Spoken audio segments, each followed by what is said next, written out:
तर स्टुडंट आता आपण पाहूया प्रोटिस्टामधील काही ऑर्गॅनिझम्स. तर प्रोटिस्टामध्ये डिव्हिजन झालेलं आहे प्रोटोझोआचं. तर आता आपण प्रोटोझोआचे काही कॅरेक्टरिस्टिक फीचर पाहूया. या ठिकाणी घेऊयात पहिले साईज. तर जे काही प्रोटोझोआज आहेत त्याची साईज असते 200 मायक्रोमीटर. सो आपण आधी कॅल्क्युलेट केलं होतं 1 centimetre is equal to 10,000 micrometre. So जर आपण या 10,000 मायक्रोमीटर मधनं 200 मायक्रोमीटरला जर मायनस केलं तर आपल्याला काय मिळतं? या ठिकाणी मिळते 9,800 मायक्रोमीटर.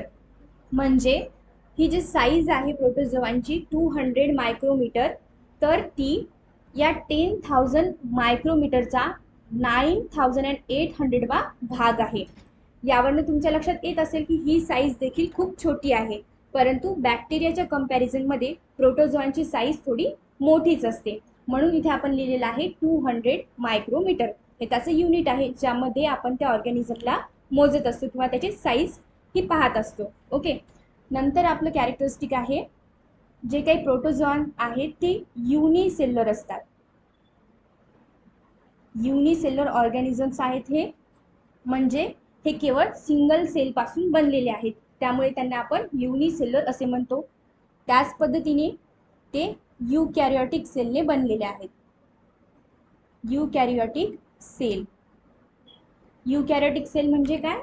तर असा सेल की ज्यामध्ये न्यूक्लियस हा वेल डेव्हलप आहे किंवा त्याच्या सभोवताली न्यूक्लिअर मेम्ब्रेन प्रेझेंट आहे, त्याला आपण युकॅरियोटिक सेल असे म्हणतो. तर प्रोटोझोआंमध्ये जे काही ऑर्गॅनिझम आहेत ते युनिसेल्युलरही असतात आणि ते युकॅरियोटिक सेलपासून बनलेले असतात, म्हणजे त्यांचा न्यूक्लियस हा अतिशय चांगल्या प्रकारे डेव्हलप झालेला असतो. देन थर्ड कॅरेक्टर आहे लोकेशन. हे जे काही ऑर्गॅनिझम आहेत हे आपल्याला कुठे पाहायला मिळतात?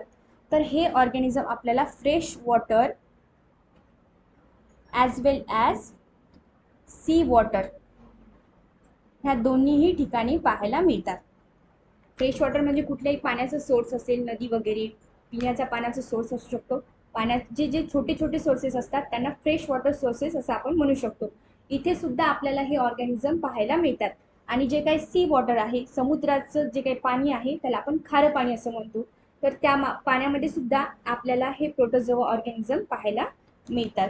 देन फोर्थ कॅरेक्टरिस्टिक आहे ऑर्गॅनिझम रिप्रोड्यूस कोणत्या पद्धतीने होतात, ज्याला आपण रिप्रोडक्शन असं म्हणतो. तर यांच्यामध्ये सिंपल सेल डिव्हिजन आपल्याला पाहायला मिळतं. Cell division.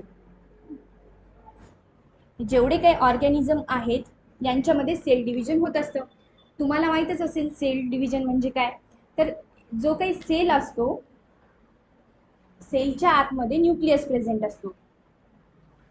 जेव्हा एका सेलचे दोन सेल तयार होत असतात तेव्हा सर्वात आधी या न्यूक्लियसचं डिव्हिजन होतं, त्याला आपण कार्योकायनेसिस असं म्हणतो. आणि न्यूक्लियसचं डिव्हिजन झाल्यानंतर यापासून दोन न्यूक्लियस आपल्याला तयार झालेले दिसतात. आणि न्यूक्लियसचं डिव्हिजन झाल्यानंतर सेलमध्ये जे काही लिक्विड प्रेझेंट असते त्या लिक्विडला आपण सायटोप्लाझम असे म्हणतो. नंतर या सायटोप्लाझमचं सुद्धा डिव्हिजन होतं आणि न्यूक्लियस व सायटोप्लाझम दोन्हीही डिवाइड झाल्यानंतर त्यापासून दोन सेपरेट सेल तयार होतात आणि यालाच सेल डिव्हिजन असं म्हटलं जातं.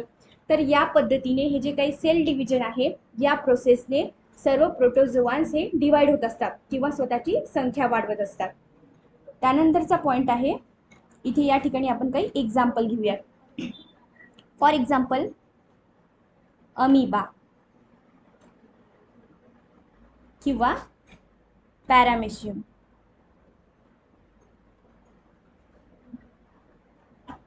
हे जे ऑर्गॅनिझम आहेत हे आपल्याला कुठल्याही डर्टी वॉटरमध्ये पाहायला मिळतात. हे फ्री लिव्हिंग ऑर्गॅनिझम आहेत जे आपल्याला कुठल्याही पॉन्ड, लेक किंवा कुठल्याही साठलेल्या पाण्यामध्ये इझिली पाहायला मिळू शकतात, परंतु त्यांना पाहण्यासाठी आपल्याला मायक्रोस्कोपचा उपयोग करावा लागतो. त्यानंतरचं एक्झाम्पल आहे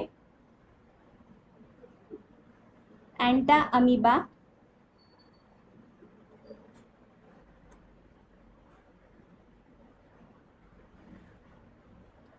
हिस्टॅलिटिका.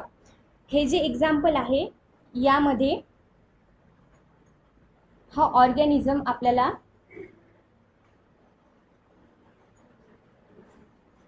अमिओबायोसिस नावाचा डिसीज कॉज करू शकतो.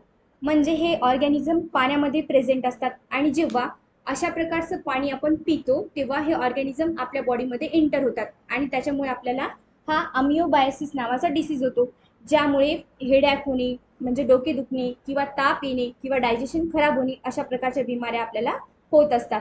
म्हणून काही ऑर्गॅनिझम जे आहेत ते आपल्यासाठी हार्मफुल सुद्धा असतात. त्यापैकीच हा एक ऑर्गॅनिझम आहे. त्यानंतरचे एक्झाम्पल आहे प्लाझ्मोडियम वायवॅक्स, ज्यामुळे आपल्याला मलेरिया नावाचा डिसीज होत असतो. तुम्ही बऱ्याच वेळा ऐकलेलं असेल की काही लोकांना मलेरिया नावाचा डिसीज झालेला आहे. तर यामध्ये नेमकं होतं काय की जेव्हा एखादा मॉस्किटो आपल्याला चावतो म्हणजे मच्छर चावतो तेव्हा त्याच्या बॉडीमध्ये हा प्लाझ्मोडियम नावाचा मायक्रो ऑर्गॅनिझम प्रेझेंट असतो आणि हा मायक्रो ऑर्गॅनिझम तेव्हा आपल्या बॉडीमध्ये एंटर होतो आणि त्यामुळे आपल्याला मलेरिया नावाचा हा डिसीज होतो. त्यानंतर परत एक एक्झाम्पल आपण या ठिकाणी पाहूयात.